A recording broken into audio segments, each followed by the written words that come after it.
Hi everyone, welcome back to Running the Race. My name is Heather if you're new here. If you've been watching my videos, you'll know that I talk a lot about mental health and spiritual health. And today specifically, I want to talk about ways that if you know someone that struggles with mental health, ways that you can prepare to help them when they have anxiety attacks or depressive episodes or whatever type of mental health issue they're struggling with, you can be better prepared to help.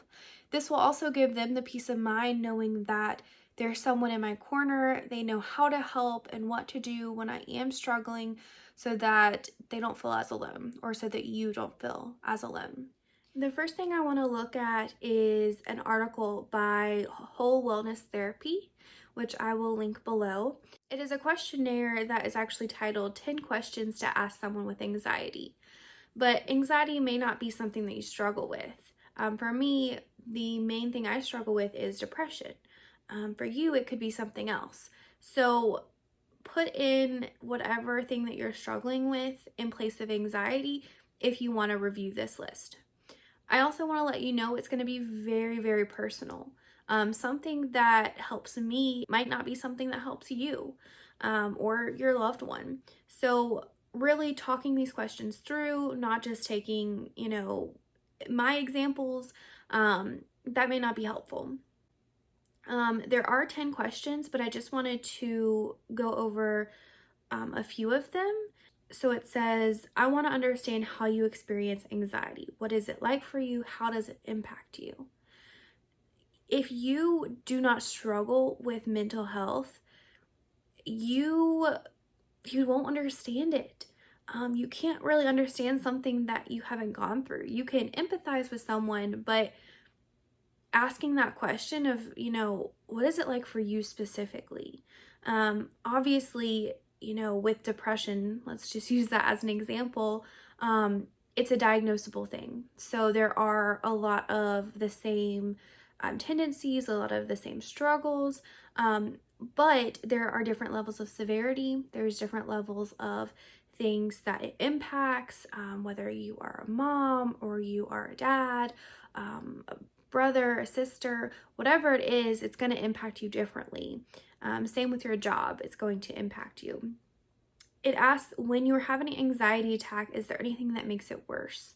I think that this is really helpful because if you don't ask the question, you're not going to know. There may be something that you think, oh, this works great for this person. I'm going to, try to help them, but it doesn't work. For example, something that has helped me is, self-talk, trying to verbalize, I am okay. I am stronger than this situation. God is stronger than the situation. I'm going to be okay. Verbalizing those things helped me. When I was trying to help someone who was struggling, I was like, tell yourself, like, it's going to be okay. I am smart, I am whatever the case may be. And this person couldn't do that. It wasn't something that was helpful for them. It was more harmful. It gave them more anxiety because that's not something that they could even physically get the words out to. So that's why it's so important to have these conversations. There's a few more questions in here. How do you feel loved by me when you're having an attack? Do you want me to provide comfort, like a hug, back rub? Does it help if I say anything? Or is there something that you want me to remember when you're struggling? What helps you get grounded? So maybe, going outside for a walk or listening to music, playing with your dog. What's something that can kind of bring you back down to reality and try to make those symptoms a little less intense? Should I help you with any kind of physical movement? Go for a walk, go for a run, a hike? Should I help guide you in some breathing techniques? Or, for me, should I help guide you in some way? That question for me is someone who struggles with depression, but also anxiety, doing just simple house chores.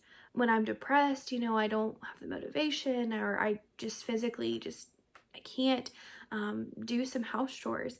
And so having someone, not do them for me, but just being in the room with me, or, putting on some music and talking to me, that can help me. So guiding me in that way. The next question says, if we're in public and you feel an attack coming on, how will you let me know?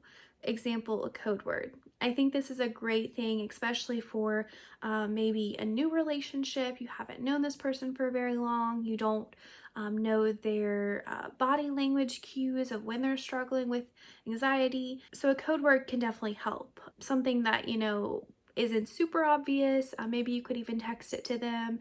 That way they know, hey, like, we need to leave this social environment.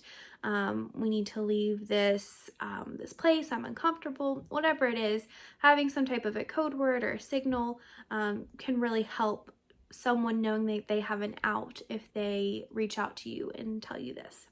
And the last question is there anything I can get for you during an attack? Water, a weighted blanket. For me, it's my puppy. I want to see him. I want to snuggle him. If I can be in a situation where I can just kind of like self-isolate, maybe watch a show with someone, just to, be close to someone, but not have to have any type of conversation, that can be really helpful for me. And hopefully this can be a help when you are talking to friends or family or in a new relationship, just so that you feel more comfortable with knowing someone's got your back, they know what to do, but also to arm that person with the knowledge they need to help you best. There was an article written by Medical News Today titled "How to Support a Partner with Depression." And it does talk about questions to ask about the symptoms. Some are the same as, before, as far as, can you help me understand how you're feeling? But there's also some questions that were very helpful for me with the person struggling with depression. And if you notice certain things that are off, maybe they aren't cooking as often, their house is a little bit dirty, they've worn the same clothes for a couple days, whatever it is, there are questions that you can ask to try to see, are they at the beginning of a spiral? Are they, really struggling? And some of these questions are, how are your energy levels? Are you sleeping more or less than often? Are you able to concentrate on things right now? And even, do you have thoughts of death or suicide? Being point blank with questions can save lives. And sometimes it's not as severe as that, but it can get that way. So being able to see the signs, knowing what to look for, can also be a good conversation to have with a loved one of, what are some signs that I can look for? And this article also has questions to avoid. Things like, why can't you just cheer up? Don't I make you happy? When are you going to feel better? Can't you understand this is all in your head? It's not a big deal. People have it a lot worse than you. Ones that aren't on here is, especially if you're a Christian, God is so good. What do you have to be upset about? And yes, he is good. He is amazing. But you probably wouldn't say to someone who has a broken arm, if they're saying, oh, like that hurts, you wouldn't say, oh, God is so good, and we're not saying that God isn't good by saying that we're struggling. We are, letting this is just as real as a broken arm. It is something that a lot of people struggle with. So not asking those questions can definitely be helpful. There's some different things about understanding and validating feelings, asking what they need from you, which we already talked about. But also, I want to talk about, post-attack, post-spiral. For some people that can, be just as bad or just as hard as, actually going through it. So with someone who has anxiety, they may replay every moment. They may think they made tons of mistakes during that time. They may have said things they regret. And now they're just, going back over everything again and kind of reliving that pain. For someone who was struggling with depression, realizing I have so many tasks to do now. I'm so behind on laundry, I'm so behind on dishes, I'm so behind on, whatever it is, that can give anxiety. And I know it does for me. So it's like one thing to another, post episode, whatever it is, that can also be hard too. So talking about ways to help with that can be very helpful. The last thing I want to leave you guys with is a verse in the Bible from James 2:14 through 17. It says, "What good is it, my brothers and sisters, if someone claims to have faith but has no deeds? Can such faith save them? Suppose a brother or a sister is without clothes and daily food.